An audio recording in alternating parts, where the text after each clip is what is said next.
오늘은 이사야 37장 어제 말씀드린 대로 36장부터 39장까지는 열왕기하 18장에서부터 20장까지의 이야기를 그대로 옮겨 놓고 있습니다. 그러니까 그 당시에 아수르의 사네립의 침략과 히스기야 왕의 이야기가 이사야의 메시지의 핵심 토대를 두고 있다라는 것 때문에 그대로 옮겨서 그 이야기를 하고 있는 겁니다.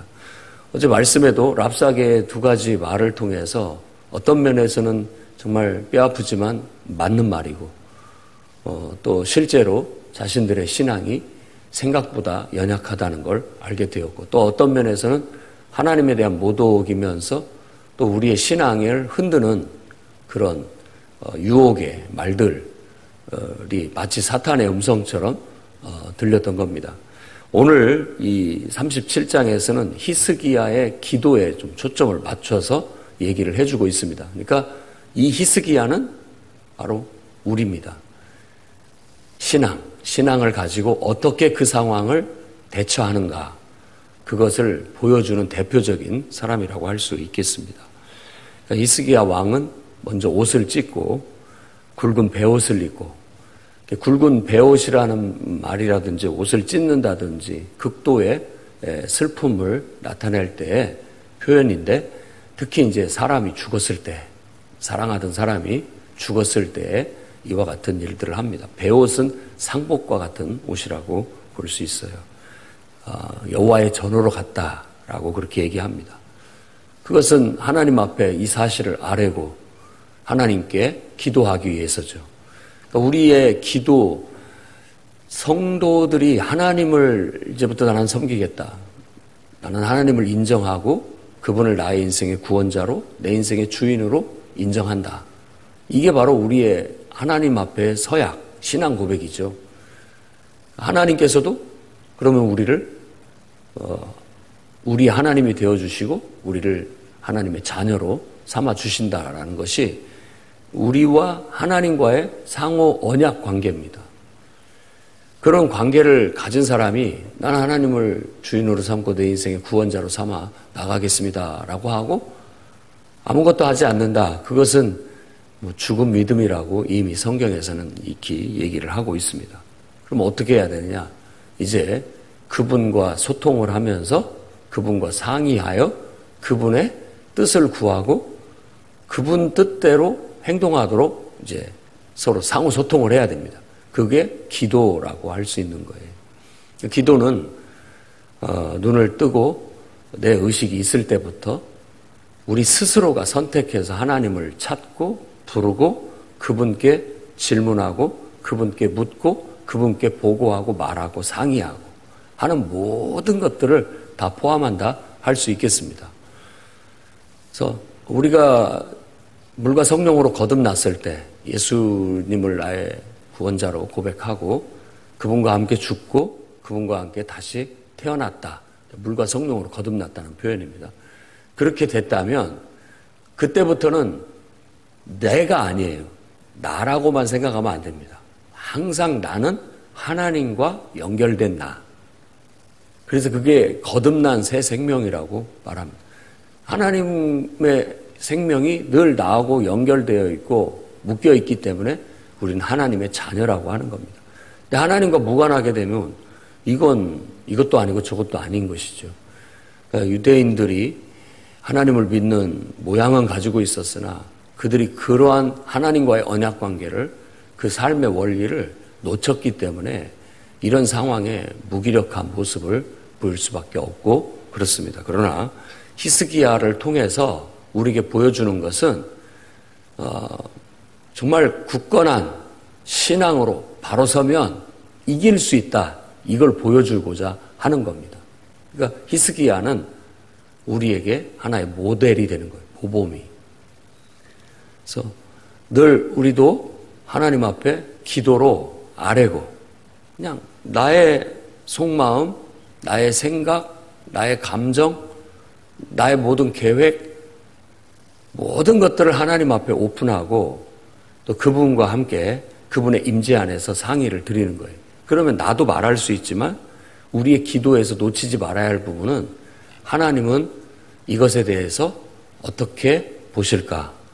하나님은 이것에 대해서 어떻게 반응하실까? 하나님은 이것에 대해서 뭐라고 말씀하실까를 느껴보는 겁니다. 그걸 읽어내야 돼요. 느낀다 혹은 감동을 받는다, 하나님의 음성을 듣는다라는 것은 하나님이 나에게 뭐라고 말씀하실까? 하나님이 이것에 대해서 어떤 태도를, 어떤 반응을 보이실까? 하나님의 정말 과거, 현재, 미래를 초월한 하나님의 뜻은 무엇일까? 이런 것들을 묻다 보면 하나님께서 꼭 나에게 뭐라고 말씀하시는 듯한 느낌을 우리가 얻게 되는 겁니다. 이런 것들이 기도의 응답이고 또 하나님께서 우리에게 주신 음성이라고 말할 수 있는 거예요.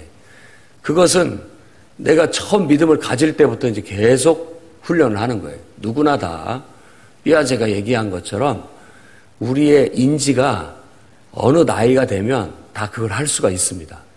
어릴 때부터도 어느 단계가 되면 그 나이의 수준만큼 신의 존재에 대한 인식을 갖게 되고 그 존재와 어떤 모종의 소통, 대화가 가능하게 되는 거예요.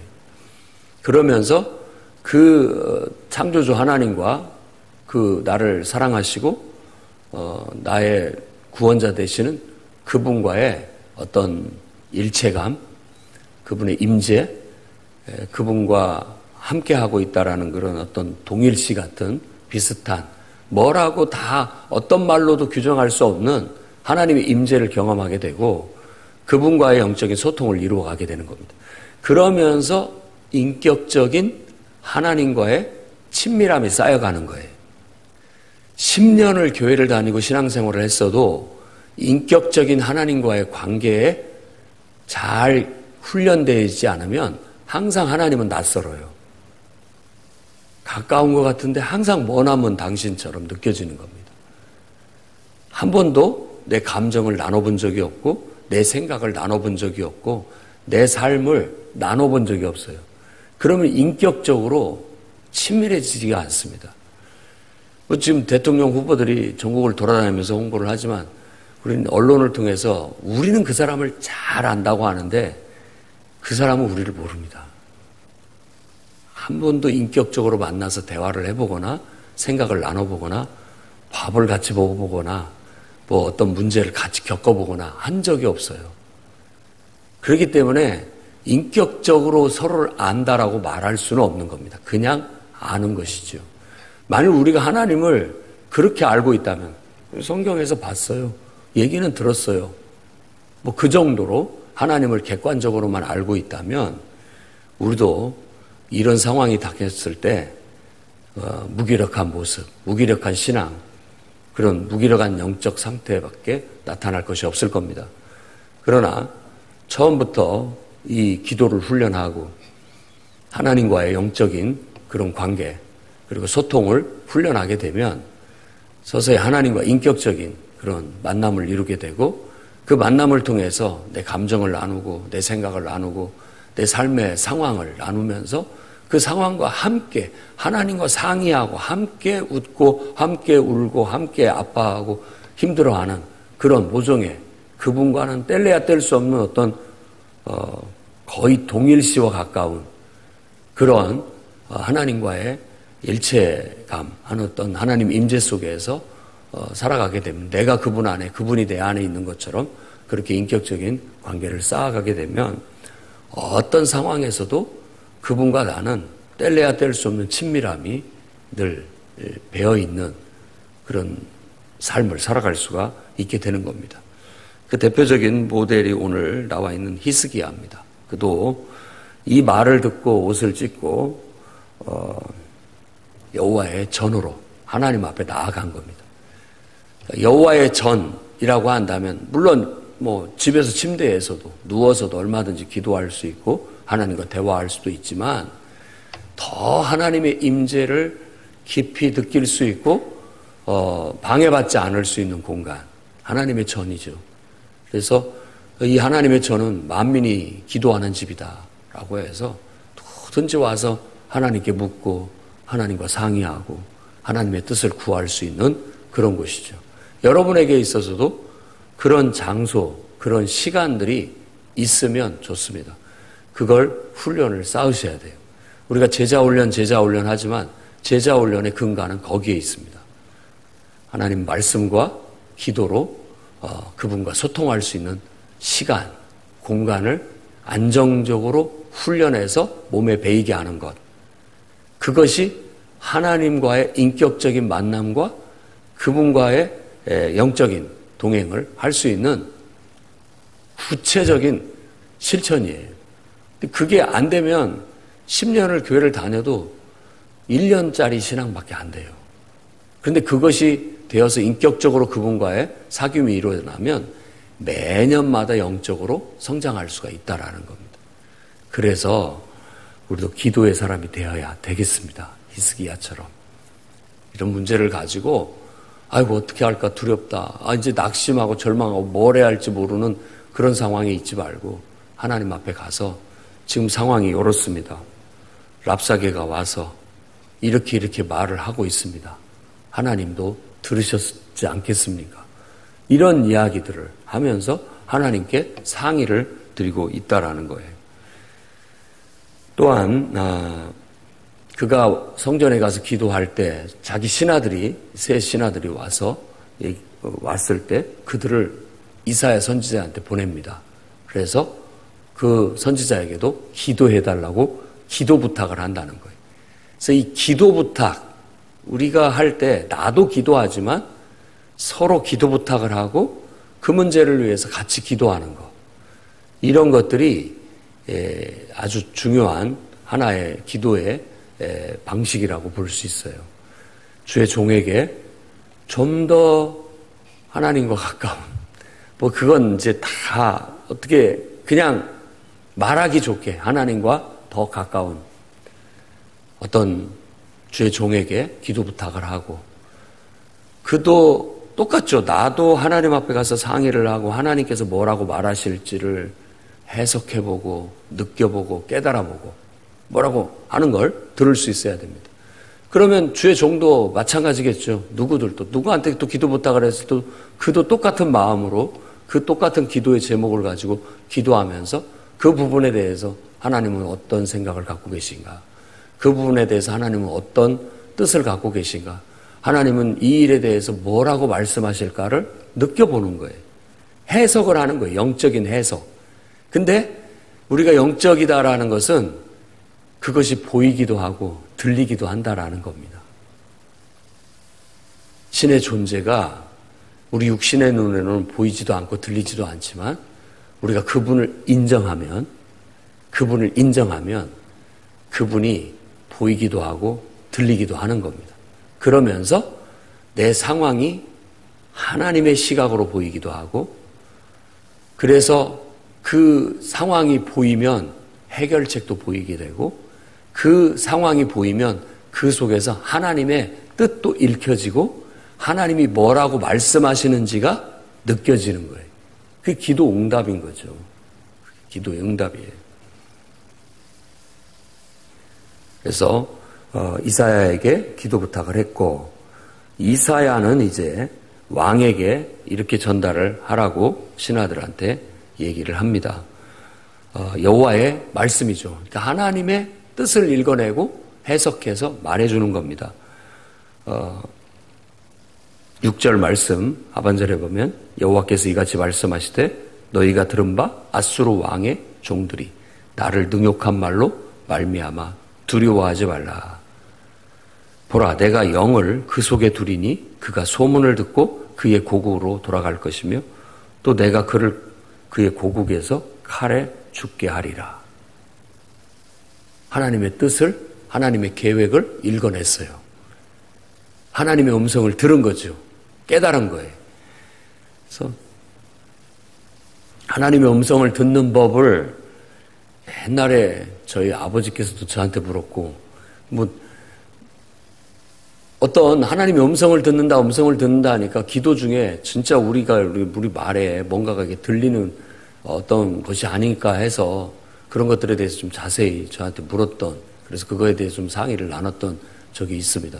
근데 제 경험도 그렇고 또 성경을 봐도 그렇고 이 사람들이 이렇게 묘사를 하고 있는 이 부분들이 실제로 영적인 체험에서 어떤 체험일까라고 봤을 때 꼭 맞는 표현은 아니지만 하나님의 뜻을 읽어내는 거고 해석하는 것이다.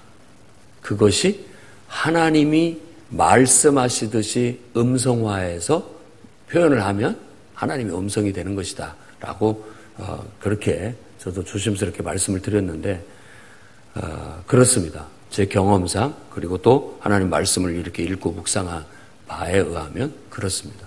그러니까 여러분들은 기도를 할 때 여러분의 있는 그대로의 감정, 생각, 상황, 처지들을 얼마든지 누군가에게 상의하듯 하나님께도 자세히 표현을 할 수 있습니다. 그리고 우리가 그런 말을 하면서 늘 그분의 표정을 살피고 그분의 생각을 들으려고 하고 그분의 뜻을 들으려고 해야 됩니다. 때때로는 기록된 말씀을 통해서 우리에게 그걸 깨우쳐 주기도 하고 그걸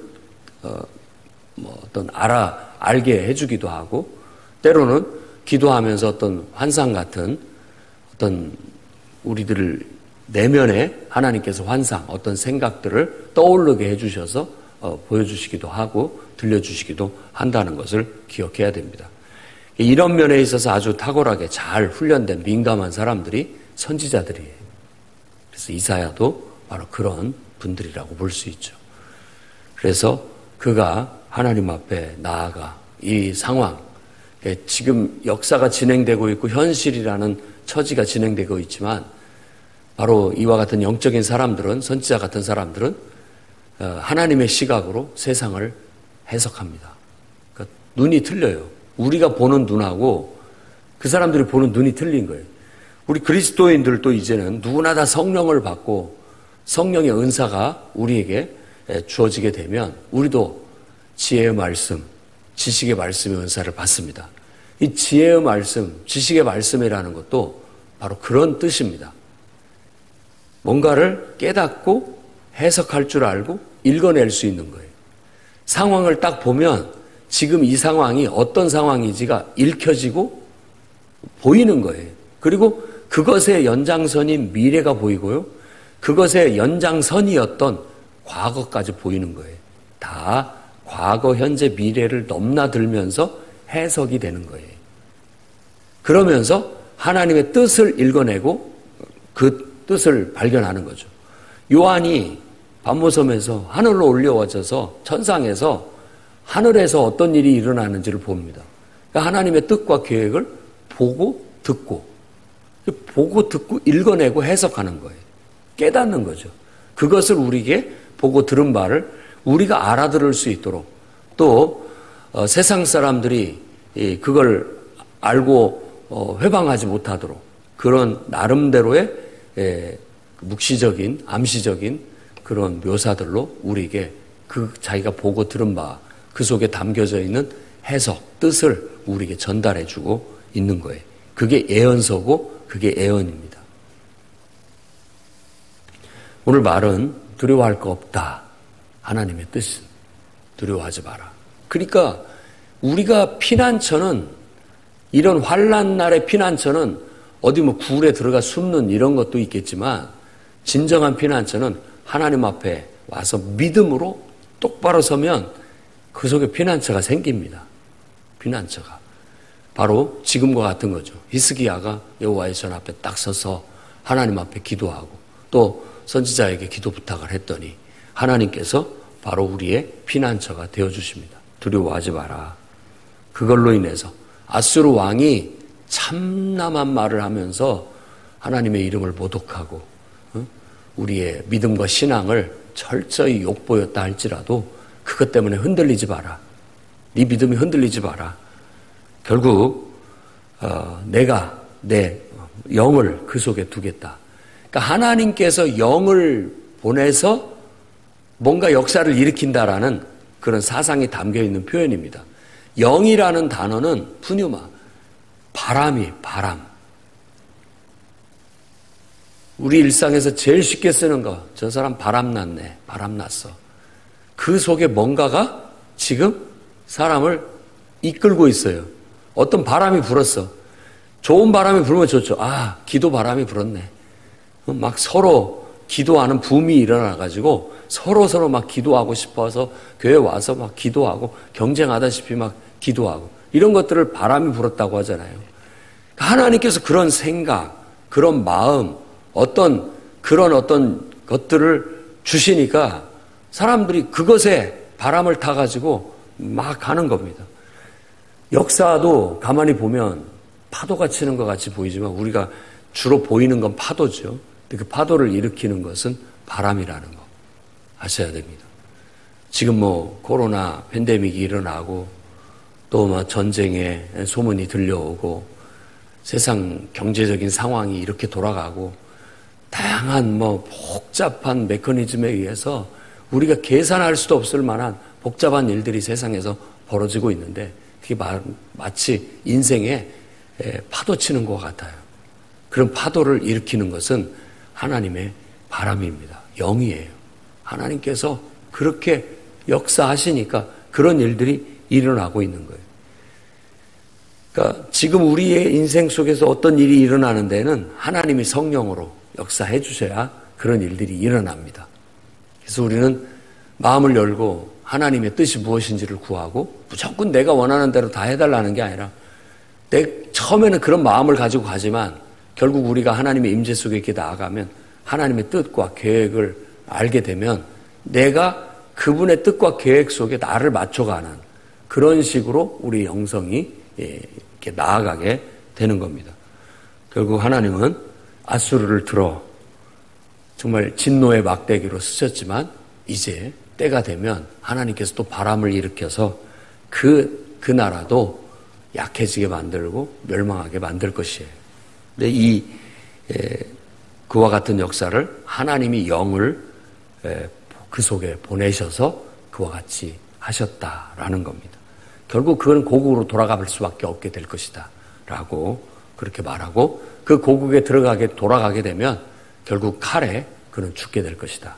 사내립을 말하는 겁니다. 사내립을.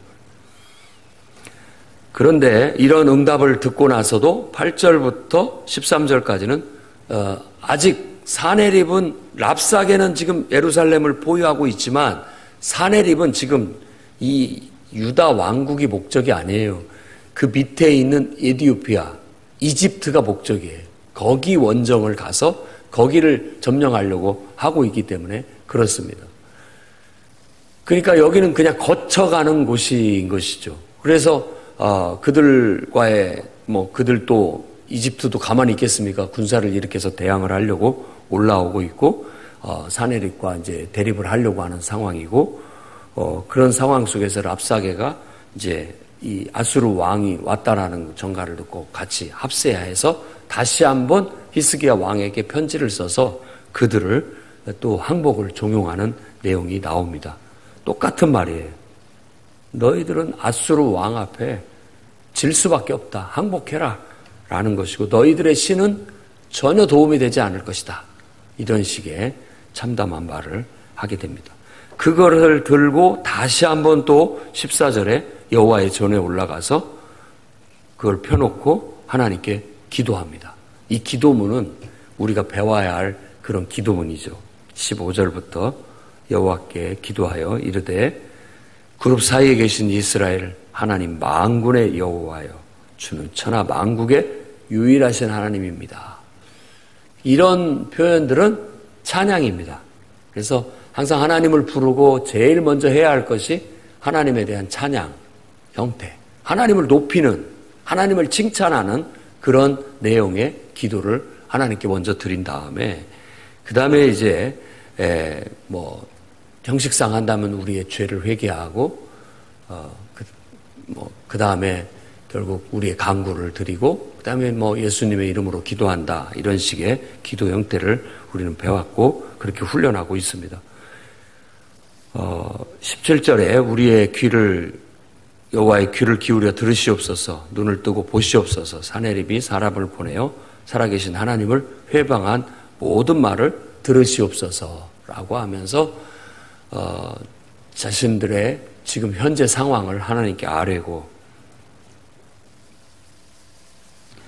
20절 말씀에 우리 하나님 여호와여 이제 우리를 그의 손에서 구원하사 천하 만국이 주만이 여호와이신 줄을 알게 하옵소서. 하나님께서 우리를 구원해 달라는 간구를 드리고 그 구원이 결국은 하나님의 이름을 온 땅에 영광스럽게 드러내는 것입니다. 라는 식의 명분으로 하나님을 설득하는 듯하게 보입니다. 그러니까 하나님께 대한 간구는 하나님을 향한 우리의 설득이기도 하고 그렇습니다. 그런데 결국 하나님께서 응답하십니다. 이사야를 통해서 또 응답의 말씀을 주는데 23절 말씀 네가 회방하며 능욕한 것은 누구에게냐. 이건 지금 아수르 왕 사네립에게 하는 소리입니다. 하나님께서 내가 소리를 높이며 눈을 높이 들어 향한 것이 누구에게냐. 곧 이스라엘의 거룩하신 이에게니라 라고 그렇게 말합니다. 그러니까 사네립이나 랍사게가 하나님을 모독하고 그가 오만 방자에서 했던 그 모든 말들이 결국은 하나님 앞에 한 말이다라고 해서 결국 하나님은 그들을 가만두지 않을 것이다. 그들을 벌하실 것이다 라고 말합니다. 29절에 내가 나를 거슬러 분노함과 내 오만함이 내 귀에 들렸으므로 내가 갈고리로 내 코를 꿰며 재갈을 내 입에 물려 너를 오던 길로 돌아가게 하리라. 뭐 물고기 잡아서 그 아가미에다가 줄 탁 끼듯이 꿰어차듯이 사냥을 해서 사냥감을 또 줄에 딱 꿰어가지고 끌고 오듯이 너를 그렇게 하겠다. 그러니까 사냥꾼이 사냥감을 다루듯이 하겠다라는 그런 표현을 써서 오히려 그가 결국 돌아가게 될 것이다 라는 것을 응답으로 말해주고 있습니다. 이것이 이 30절 말씀, 이것이 왕에게 징조가 되리니 이사야는 이 사건을 징조로 봤습니다. 징조. 그러니까 하나님께서 역사하시는 것에 대한 징조. 하나님이 어떤 사건을 통해서 딱 보여주면 과거도 그랬고 현재도 그랬고 앞으로 미래도 이와 같을 것이라는 걸 보여주는 하나의 징조가 되는 겁니다. 여러분의 인생도 표적이 되고 징조가 되는 그런 인생을 사시기 바랍니다. 믿음으로. 응? 나를 봐. 하나님께서 내 안에 이렇게 역사하셨어. 너도 똑같을 거야. 하나의 징조가 될 수 있습니다. 그래서 결국 이스라엘은 이 히스기야가 이렇게 구원을 받듯이 이스라엘도 구원을 받게 될 것이다 라는 걸 은유적으로 말하고 있는데 유다 족속 중에 피하여 남은 자는 다시 아래로 뿌리를 받고 위로 열매를 맺으리니 이는 남은 자가 예루살렘에서 나오며 피하는 자가 시온산에서 나올 것입니다. 만군의 여호와의 열심이 이것을 이루리라.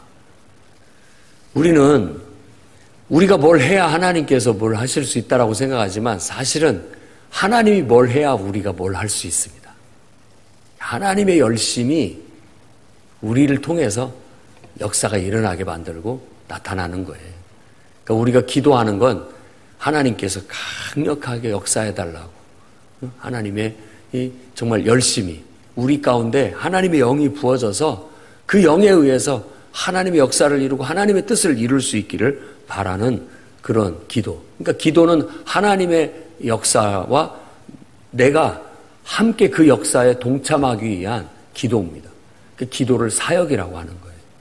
그래서 기도하면서 내 뜻만 이루는 게 아니라 오히려 하나님의 뜻을 알고 하나님이 역사하시는 그 역사 속에 내가 동참하는 은혜와 축복을 누리게 되는 게 기도인 거예요. 기도는 사역입니다. 기도로 여러분들이 세상에 바람을 일으킬 수 있고요. 기도로 뭔가를 변화시킬 수 있고 기도로 뭔가를 움직여갈 수가 있게 된다는 그런 특권이 있다면 여러분들이 그걸 사용하고 싶지 않겠습니까? 열심히 사용해 보십시오. 기도의 사람들이 되어서 정말 우리가 하나님 백성인 것을 모든 사람들이 알도록 하나님이 우리와 함께하고 계시고 우리 기도 가운데 역사하고 계시다는 걸 만방에 알도록 여러분들이 기도의 사람이 되시기를 바랍니다.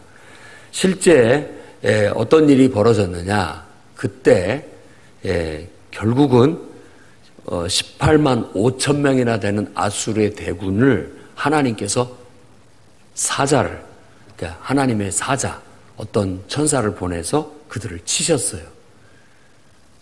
그때 당시 헤로도토스, 그러니까 역사가의 기록에 의하면 그때 전염병이 돌아서 결국은 군대를 물릴 수밖에 없었다라는 역사적인 기록이 있습니다. 아무리 인간이 하려고 해도 이와 같이 하나님이 딱 한순간에 역사하시면 그들의 오만함, 그들의 교만함 다 결국은 꺾이게 될 수밖에 없는 거죠. 그래서 이 원정의 실패로 그는 돌아갔고, 항상 전쟁에 패배를 하거나 실패를 하면, 원정에 실패를 하면 이 후폭풍이 붑니다. 그것에 대해서 비판하는 세력들, 불만스러운 세력들이 있게 되고, 그런 책임을 묻는 정치적 실책에 대한 책임을 묻는 일들이 일어나서 반란이 일어나게 됩니다. 그는 그의 아들 둘에 의해서 죽임을 당하고, 결국 그 왕을 죽인 아들들을 축출하고 에살 핫돈이 왕이 되는 역사를 이제 이르게 되는 겁니다. 이런 모든 것들의 배후에 하나님이 바람을 불고 영을 보내서 이와 같은 역사를 이루고 있다라는 겁니다. 그러니까 우리가 영적인 해석으로 보면 전염병이라든지 기타 전쟁이라든지 이 모든 것들이 하나님께서 역사하시는 역사의 일환이에요. 그러니까 세계를 경영하고 계시고 결국은 하나님의 계획과 하나님의 뜻을 이루실 거예요. 근데 나한테는 해로울 수 있고 나한테는 위험할 수 있는 일들이 벌어질 수 있지만 우리는 하나님을 믿는 믿음으로 기도하면서 히스기야처럼 하나님의 역사를 지켜보고 때로는 기다릴 필요가 있다라는 거예요. 이사야가 요구하는 신앙은 바로 그걸 요구하고 있는 겁니다. 오늘을 살아가는 여러분들도 세상에 돌아가는 것을 묵시하면서 그걸 하나님 앞에 아뢰고 기도하면서 그 속에서 지금도 열정적으로 열심으로 뭔가를 이루시고 하나님 나라를 하나님 뜻과 계획을 이루시고 계시는 하나님을 찬양하고 그분을 때로는 기다리고 감사하며 그분 뜻 안에 맞춰 흔들림 없이 신앙으로 끝까지 살아가는 여러분들이 되시기를 주의 이름으로 축원합니다.